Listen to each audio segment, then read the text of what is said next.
Well met, lords and ladies, Jacob Butter speaking, a warm welcome to this week's Walking Wednesday. I was just about to say that, of course, something pulls up at the same time as I do. It turns out that's, I looked behind it and it was a bus that was branded with Ewell Castle School.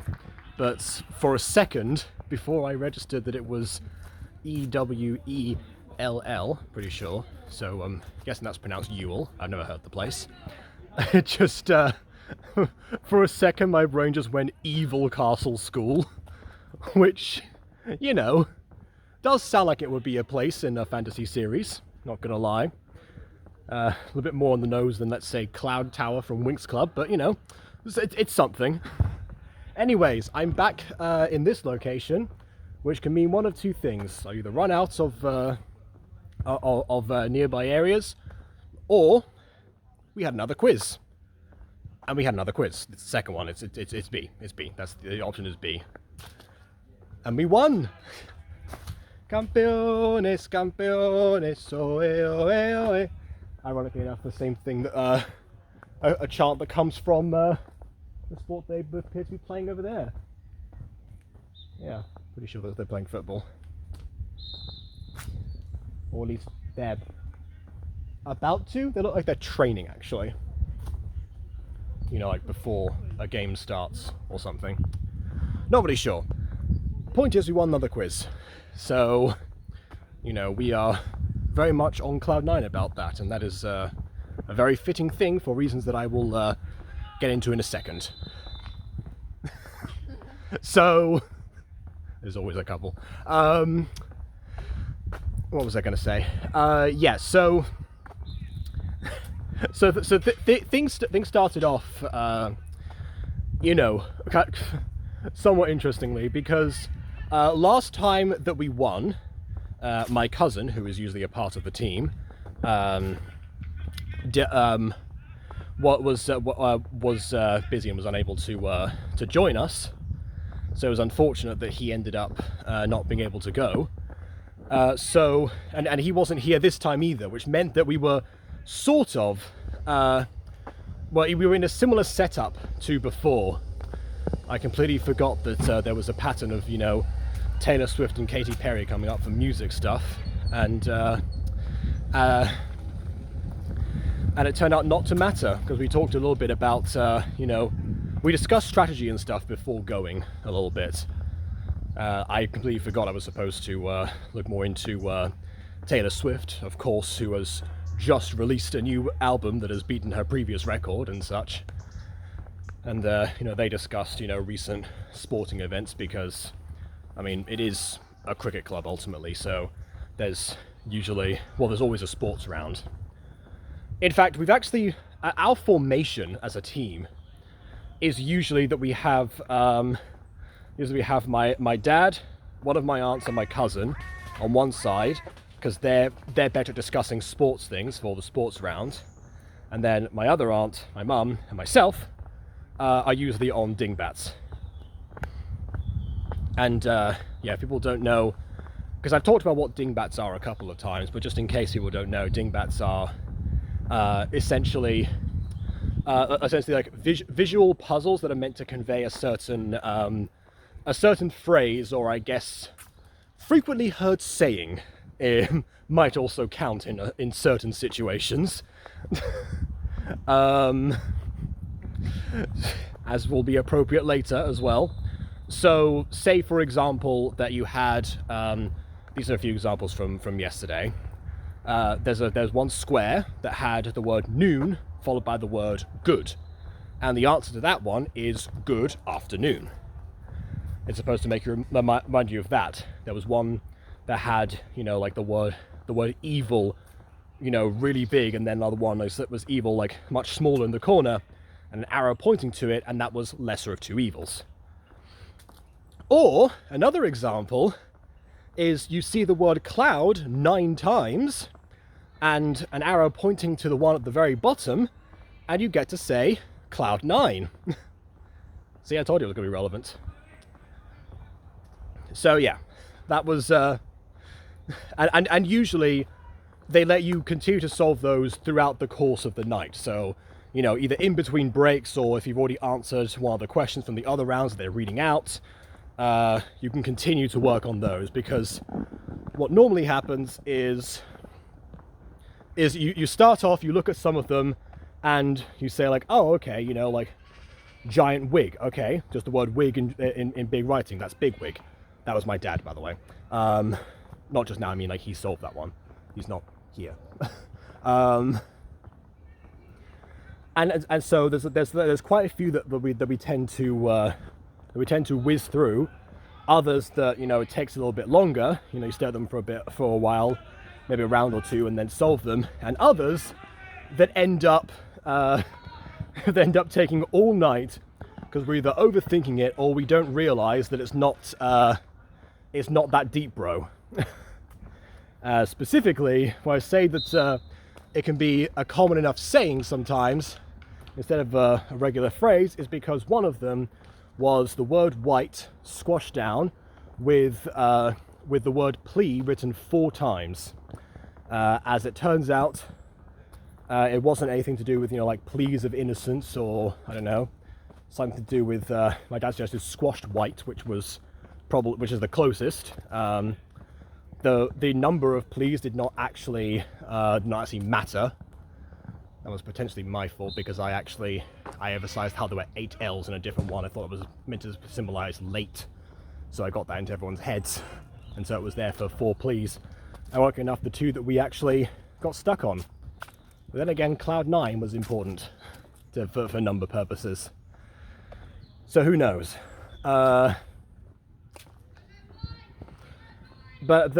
yeah, it turns out that the solution to that one was simply flat white, please. Of course it was. Of course. So yeah, we didn't get that one. We also didn't get the one with the 8 L's, which was just above all else. So, you know, I was there's a cat blocking the path here. But it seems to be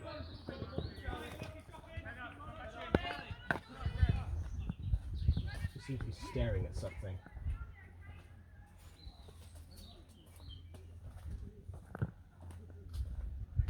Hello? I mean, the thing staring at is me now, of course. Thought it was going to jump. Oh no, never mind. It was a squirrel. That's why. There was a squirrel somewhere here that it's looking at. Okay. All right. Well, I will just make my way through. There we go. See, cats are much more amiable to those of us doing weekly vlogs in the street compared to dogs. Anyway, what was I? So yeah, another thing also is that there are 20 dingbats and there are only 10 questions per round, so if you get most of the dingbats right, you actually... Well, dingbats are worth a total of, you know, double essentially what you had before, which I hadn't really registered previously, but hey, it's there. So, yeah, as it turns out, it's good because that's normally my biggest contribution. I was saying that, you know, while we were discussing things, because, you know, several things did come up just in casual conversation, like how I mentioned previously that that the scoring of how it works now is that they because the teams all have different sizes, and it's supposed to be it's designed to be a team of 6. So basically, it works like D&D modifiers, where you have where you end up, you know, getting like +1 to your point total if you have 5 members, -1 if you have 7, and you just so on and so forth, basically. Which I've said before previously seems somewhat unfair, but based on like that point contribution moment, yeah, there was one thing that my mum highlighted was that you know, there were several questions that, you know, everyone in our group got that no one else in the group would have known. like in the music round, there were a couple of examples of naming the artist or something that that's particularly like one of my aunts was very good at solving. I don't remember any of the specific answers because I hadn't heard of any of the songs, so that round I was entirely useless. Although the host, who was right next to us, did encourage, well, one of the hosts, I mean, there's two of them. The host that wasn't reading questions at the time did encourage me and say, oh, well, you might recognize the next one.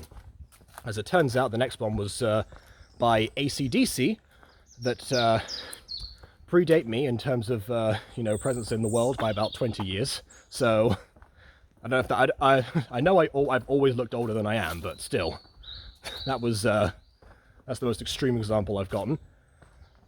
There's also a possibility that, they view AC/DC as contemporary compared to everything else, because some of the deep lore that they pulled out was deep. So, who knows? Who knows, really? But yeah, basically the point that I was talking about was that, there was usually at least one thing that everyone could have got that somebody else wouldn't.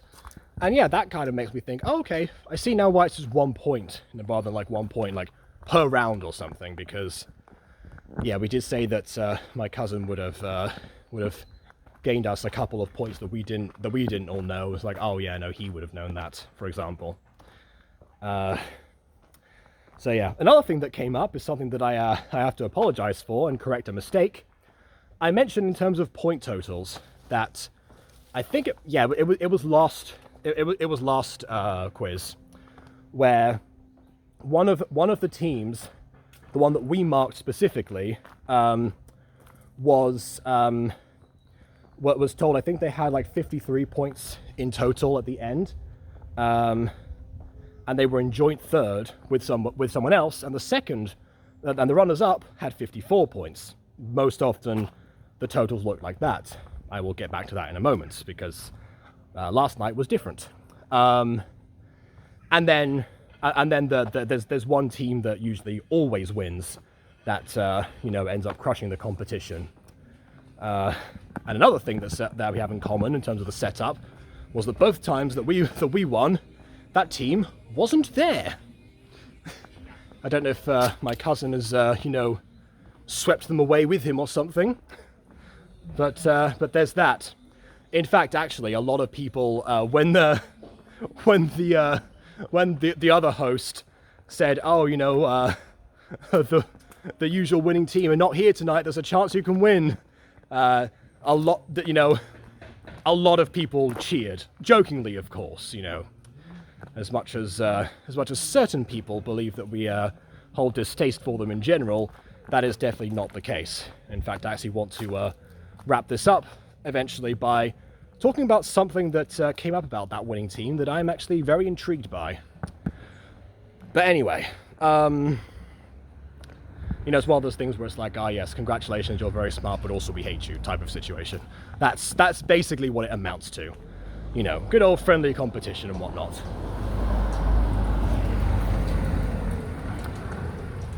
But yeah, the thing that came up was that team that I said should have been in joint second because that point was not marked up. I said at the time, because I saw that my aunt had added up all the points and didn't actually add the extra, the modifier. And so at the time I said, oh well, that she made a mistake, that team should have been joint second versus joint third. I stand by they should have been joint second and joint third, but what I didn't realise was that the hosts are the ones that tend to add the modifiers versus everyone else. I mean, you have to mark how many people are in your team, so it could, in theory, be done by everyone else. And I guess because we all swap points, it's all done in good faith anyway. I mean, we've marked the winning team a bunch of times. We haven't docked them any points. If anything, we're actually somewhat generous with them at times. Not that they needed it, of course, but let me just get out of the way.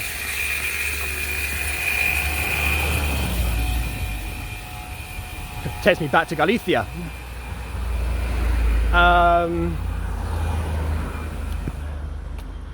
So yeah, what I don't stand by. So, you know, the point mistake was still there, but it was not made by my aunt. It was the host that seemed to have not added the modifier, basically. Because I'm pretty sure their team name was called out as joint third. That's why, unless they happen to be, you know, unless they happen to be the ones that were joint second and they were added, but I don't think so, from what I remember. But yeah, either way, apologies to my aunt who rightfully apparently was yelling at the screen in order to, once you watched this last time, you know, to vindicate herself. You know, if I had a nickel for every time that that I've witnessed or heard of a family member yelling at the screen in Walking Wednesday, I'd have 2 nickels, which isn't a lot, but it's weird that it happened twice. But anyway, what was I thinking? So those are the things that came up. So as far as the point total goes, that they actually, the way they announced it was that, you know, there were they say the scores from 5th place to first in that order. You know, classic, you know, showmanship, which I definitely appreciate. One thing that I don't actually know how many teams there are in total, because some of them are quite small and the area is actually not that big anyway. So I don't know. We're not sure, but yeah, basically, while the host said that, you know, there was a clear winner, and then the teams from 5th to 2nd were, you know, basically neck and neck. So, you know, we're all thinking that we're going to be somewhere in there, because honestly, we were confident that we did well.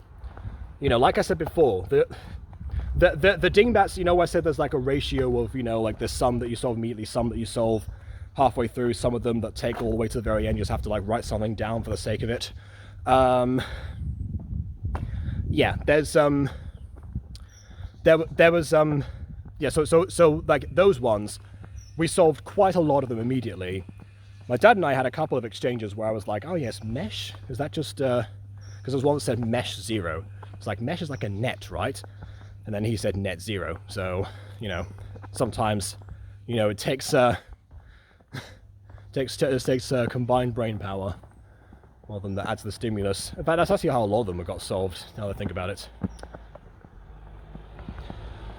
But yeah, so we had a lot more, and we were very confident that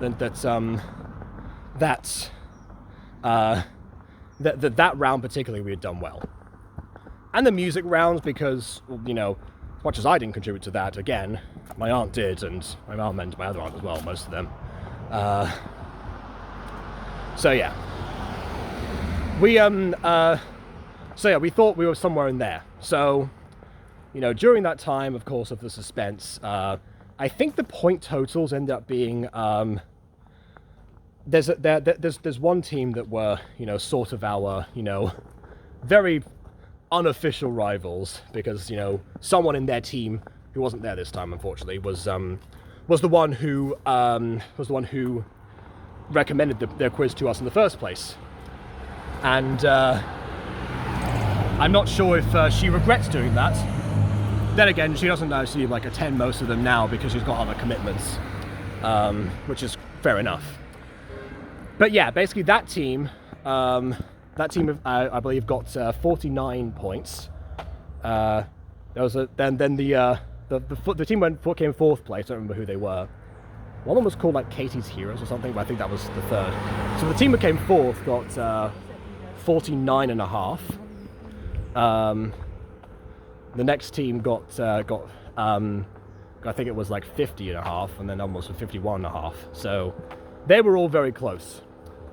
As it turns out, the winning team, again, us, got a total of 54, which as far as clear victories go, is only a difference of like 2.5 points. But I guess compared to everyone else who were like half a point, because there were a couple of them where the questions were like, what are the 2 cities that connect the Orient Express? There was a big trains theme this time. And the answers were Paris and Istanbul, or again, Constantinople as it was called then. So it was 1 point for each of them. I believe we got London and Constantinople, so we got half a point for that one particularly. But, you know, there were others. Actually, there was the Harry Potter question finally. You know, the Hogwarts Express parts from which station and on what platform, which is one of the most commonly known things. See, the thing about Harry Potter questions, I'll say this, you know, that you either have to be very broad, so the things like everyone would know even if they haven't read the books or watched the movies, or you get very obscure. Like, you know how, I think a while ago, Mastermind actually, the show Mastermind, had to ban Harry Potter as a specialist subject because you get to choose the subject of the questions on Mastermind. Because they're running out of things. Because, yeah, people can get very, very deep and obscure with Harry Potter, but there are plenty of them who can answer them. As someone who's definitely had their fair share of, you know, Harry Potter quizzes, and as that has also watched along with the game show that Dame Helen Mirren hosted, actually. You know, cheering on Ravenclaw didn't actually do that well, unfortunately. Yeah, I can definitely verify that, you know, even the obscure level questions, a lot of people are just instantly there for. That was more like a film-related quiz rather than a book one, but even then, still, it wouldn't have mattered ultimately. So yeah, they did that. I remember there was actually also a thing. There's a show called The £1,000 Minute that's that is on the local radio station, and every morning we would happen to catch that on the bus to school. And one time they were very proud of the fact that there was because they have to like build hype for it. So, you know, they said something like, "Ah, yes, this is one where, you know, there's a Harry Potter question coming up." They actually kind of sounded like that, actually. So, you know, we were all thinking, okay, well, what's this going to be? And yeah, the answer was, well, the question actually was, what is the name of Neville Longbottom's toad? So of course I shouted out instantly Trevor, but you know, as far as that one was more of a middle ground, I guess. A lot of the questions people come up with, like, you know, the less obscure stuff are from the Philosopher's Stone. So, you know, you get, you know, Neville Longbottom's toad that does get mentioned a couple of times afterwards, like when Snape poisons it. But, you know, other than that, you know, I guess, you know, obviously Platform 9 3/4 gets mentioned a lot, but there's a whole chapter called Platform 9 3/4 in the first book. So, yeah. I guess that's what they tend to do, really. So yeah, I guess to anyone who knows there's a Harry Potter question coming up, brush up on the Philosopher's Stone specifically. Not guaranteed to work, but you'll increase your chances. So yeah.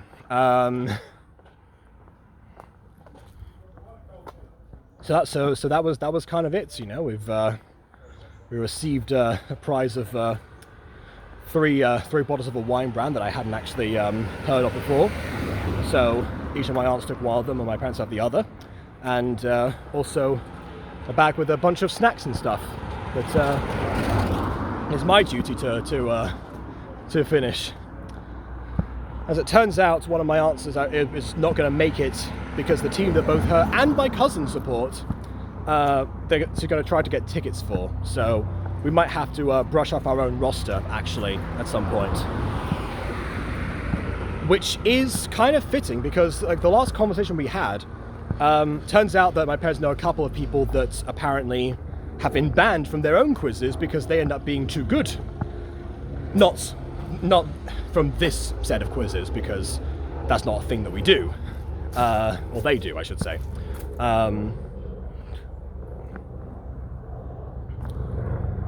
But yeah, we so I'm just trying to decide where to go because again, roadworks. But yeah, so we were talking about that and thinking like, okay, you know, we'll see if we need to you know, recruit extra people. And I said this before, that I have this idea for for a movie where I was telling my dad about this as well. Where the characters are, well, the main character is trying to create like the ultimate pub quiz team, and it's basically treated like a heist movie, like, you know, your Ocean's 11, etc. Like that idea where it's like, you know, we've got to gather all the right people for the job, and there's a whole, you know, montage or something, the different specialist subjects and whatnot. That's an idea that I've had for some time. And actually, the usual winning team, because, you know, while the host was talking to us afterwards, you know, congratulating us, and, you know, was saying like, oh man, you know, of course we won. Well, you know, the other team wasn't there again, because it was, like I said before, the exact same setup. You know, my poor cousin was missing again, and the winning team was also gone, and that cleared the path for us. But yeah, but what the host told us about the winning team, the usual winning team, is quite interesting. So apparently, they already had to redistribute their team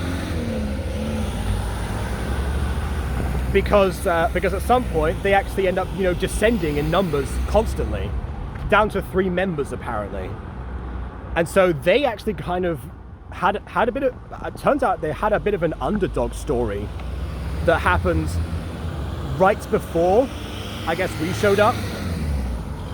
Or maybe not quite right before, I'm not sure what the timeline of events is, but sometime before we showed up. Because I guess by that point they were already, you know, basking in their victory, basically, or their consistent victory. So it turns out that they concocted the ultimate team from the sheer despair that they at one point endured, and ever since then they've been doing extremely well. So yeah, I mean, I will say this: in the UK, we love an underdog story, unless of course we're competing against the underdogs, in which case, you know, we can't have that. But you know, so actually, yeah, that kind of sounds like it would really match, you know, that movie idea.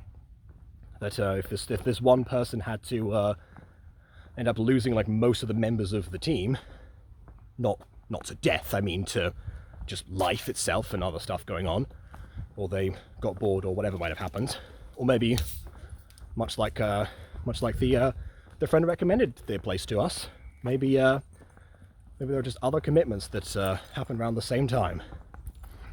Who's to say? And that's why, you know, the person is so desperate to climb back up. Maybe it was the sheer humiliation in that character of constantly ending up in this situation, and, you know, not being able to ever reach that elusive victory goal, the pub quiz, that spurs them on.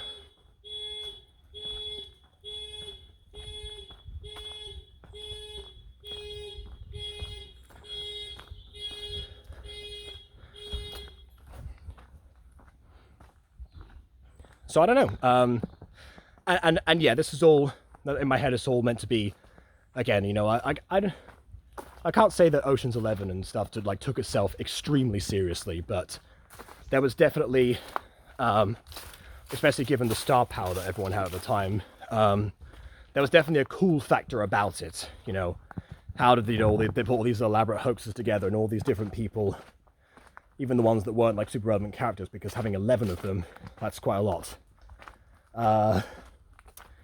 So you know, maybe we'll call it like Gavin 6 or something. Who knows? But yeah. So I'm thinking, yeah. So I wanted that to be like framed in that same way, but not necessarily having, you know, a major like not taking itself seriously. Well, take itself seriously, but on a subject matter that does not that does not warrant it, basically. Because yeah, that's the central theme, is that, you know, pub quizzes, as much as you know, the only real competitive nature about them is what we provide, basically. what we bring to it from our own enthusiasm and strategies, and as McGonagall would say, sheer dumb luck. Another Philosopher's Stone moment. So yeah, I think that'd be really fun. So yeah, if I get the chance to talk to that usual winning team at some point, then we'll see. And who knows, if we end up having to diversify and include the people with I guess all of the broken stats, let's say, then who knows, maybe we'll end up becoming the rivals in the sequel. You never know. So yeah, that's basically it. I think I'm gonna wrap this up because one of the snacks in question was actually very dry, and my throat is reminding me of this fact. So yeah, I'm gonna turn around and head back because they all need the path because they're going to their cars and whatnot. So I know how busy this place gets around this time. So yeah, that's that. Also, students must not smoke around the footpath. Or if you're not a student, that's a bit of a loophole there. Anyway, I digress. This is a public footpath anyway, so don't worry about me being on here. Yeah, I think that's it. So yeah, I'm very intrigued for next time. And who knows, maybe I'll have to workshop that idea around or something. But for now, please leave a like or dislike because your opinion matters. And subscribe if you haven't done this already. And on that note, until next time, farewell.